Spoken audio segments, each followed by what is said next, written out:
2008년 2월 10일 대한민국 국민이라면 이날을 영원히 잊지 못할 것이다. 서울, 나아가서 한국의 상징이었던 국보 1호 숭례문이 국민들의 눈앞에서 사라져버렸기 때문이다. 600년 도읍지를 든든히 지켰던 숭례문은 그렇게 무너져 내렸다. 원인은 방화였다.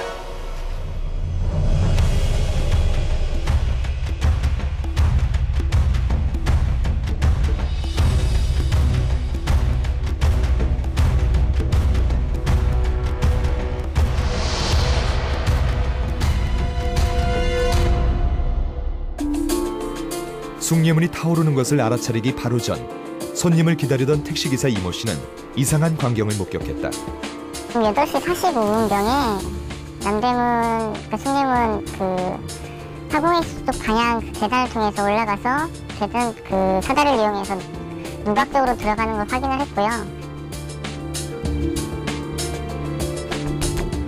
놀란 이 씨는 곧바로 그 남자를 쫓아갔지만 결국 놓치고 말았다.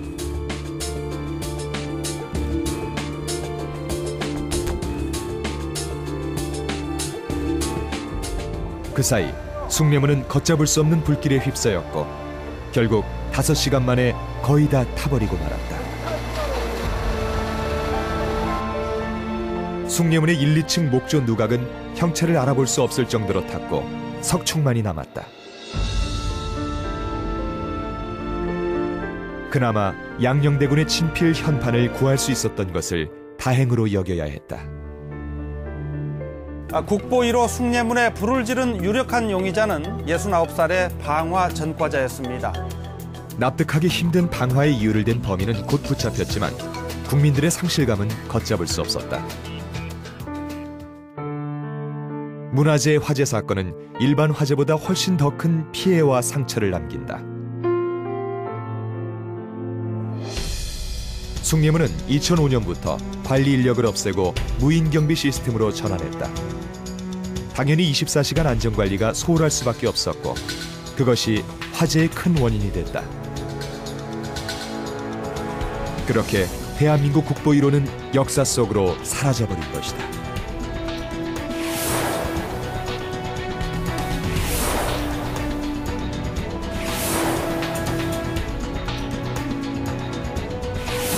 숭례문 방화 사건으로 문화재청과 지자체, 경찰, 소방관계자가 모두 포괄되는 적극적인 위기관리 체제의 필요성이 다시 한번 대두됐다.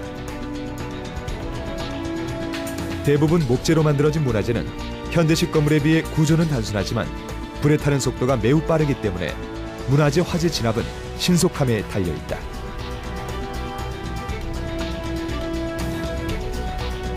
숭례문이 순식간에 잿더미로 변한 가장 큰 원인은 방화에 사용된 시너가 기둥을 타고 올라가면서 낡은 목조 천장에 불이 붙었기 때문이다.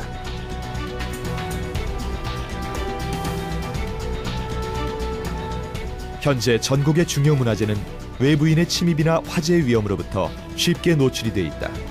그렇기 때문에 조기 경보, 소화 설비 시스템 같은 종합적인 방제 시스템의 국가적인 관리 구축이 매우 시급하다. 중요 목조 문화재 150개소에 대해 화재 감지 시설, 경보 시설, 초동 진화 시설, 수막 시설 등을 갖출 예정이며 유사시 초동 조치를 위한 안전경비 인력 배치는 2인 1조로 24시간 상시 근무 체제를 갖추었습니다. 연차적으로 2012년까지 사저, 중요 민속자료, 민속마을 등에 대해서도 문화재 종합 방제 시스템을 구축할 예정입니다.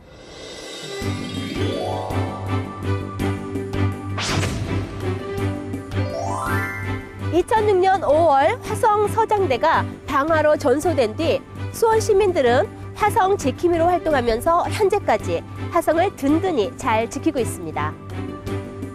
그렇다면 어떻게 관리하고 있는지 지금부터 한번 알아보도록 할까요? 조선 정조대왕이 만든 화성은 우리나라 최초의 위성도시이자 계획도시였죠. 여기 화성이 참 관리가 잘 되어 있네요. 네, 수원시나 또 수원 시민들이 이 문화재 관리를 위해서 특별한 노력들을 하고 있나요?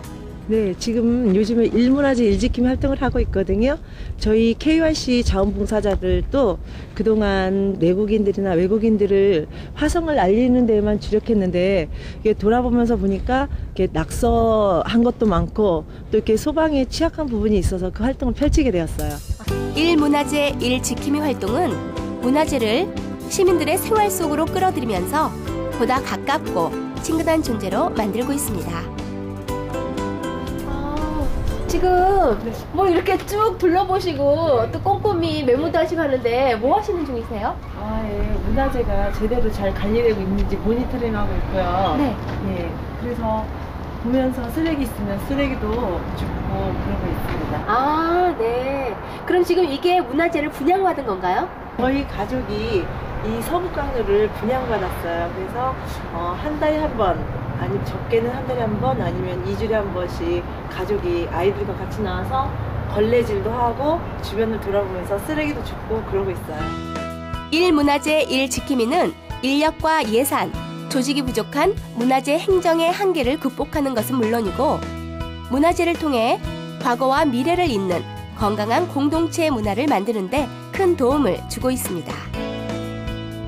청소년들은 정해진 시간과 요일에 수원 화성의 문화재를 모니터하는 활동을 진행을 하고 있습니다. 그 모니터의 내용에는 주변에 담배를 피우고 계시는 분이 계시는지, 그리고 문화재 주변에서는 담배를 태우면 안 된다라고 전하는 것, 그리고 그 소방 시설이나 기타 이런 것들이 제대로 되어 있는지, 갖추어져 있는지, 작동은 제대로 되고 있는지를 주기적으로 그거를 모니터하는 것입니다.